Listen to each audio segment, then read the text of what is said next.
Hello my friends, as some of you might know, I've not always been motorcycling, but previously in my younger life I was more on the bicycling trip actually, and did quite a few nice long cycling trips, and cycling is still something which I really enjoy.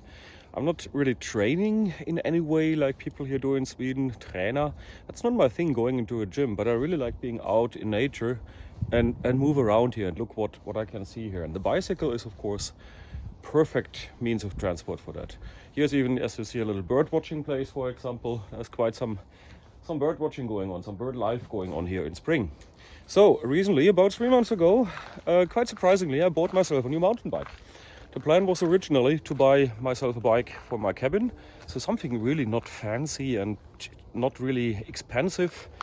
Anyway, if I'm looking at today's bicycle magazines, like the German ones, it looks like there is no really good bike below 5,000 euros, and I find that absolutely crazy. I mean, come on, I can get a motorcycle, a used one, for 5,000, and some people buying bicycles for 10,000. I can get a brand new, high-tech, state-of-the-art motorcycle for that. So where is the value actually in a 10,000 euro mountain bike, for example? That doesn't really open up to me. So I decided I wanted to have something more basic, and the limit was basically 10,000 Swedish crowns, which is about 1,000 euro. And by surprise, I found this little beauty here. Amazing little bike. Let's take a look. So this actually comes from a local sports store, Decathlon, French brand, which is existing in Sweden for a few years now. They do make their own bikes. Now they are branding them as Rockrider. And compared to other bikes in that same price range, you get a much better equipment on that. So like there's a decent Manitou front fork, for example, air suspension fork. You have Tektro, well, probably Tektro's cheapest, but still quite nice functioning, Tektro's cheapest brakes. And you have a Shimano Deore crankset, and you have even a Shimano Deore shifter in the rear.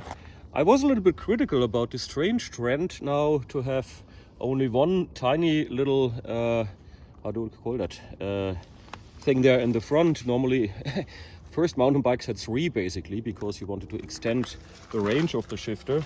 But with these quite huge, actually, rear shifter, it works actually quite nice. And what I can cycle with my fitness level, actually, it works quite okay. So even if you look at the frame, like the welding, it's quite nicely done. I don't have anything to complain about that. It's quite dirty right now, of course, but relatively nice welds. And actually, these welds are much better than the welds I had on the last bike I bought, which was a Cube. German well-known brand with a really good reputation. The welding here and the welding down there was really looking like crap, and it ended up like replacing the frame on warranty because there were bubbles inside. We obviously hadn't had the right gas mixture or right temperature, or what do I know, I'm not a welder, but it ended up with replacing basically that whole frame. So you see, it's really nicely welded, huh? Isn't it? And I mean, I couldn't complain anything about that bike for that price. Even the stickers are under the paint, and we made some nice details here, like, where is it? Oh, somewhere there. Do you see that? No, you don't see that. I need to find that. Here. Catch me if you can. Bit of French humor, obviously, also. So the only other thing that might be criticized on that is this lockout mechanism here for the front fork that goes down to this thing here on the fork. So you can basically lock the fork so that it's not compressing at all. That thing is, as it looks like, purely plastic. That could be made a little bit more solid, but okay, for the price it's okay. And you also see it's normally on the inside of the brake grip, and then the hand grip goes in here, so it sits approximately here. But since I replaced these hand grips also with some with a short horn here, which I like because then you can change your hand position a little bit more. For that reason I needed to move that inside, and it works quite okay. It might not look perfect, but I don't mind about that. So my tip, actually, if you're looking for a decently priced mountain bike, that's actually the Rockrider series from Decathlon. So this is my ride over the winter. As you see right now, there is actually 0 snow right now. Today it's end of January, so no snow, a little bit of ice here, but quite nice riding because the ground is solid frozen and you don't get dirty at all. I like that actually. So let's go riding.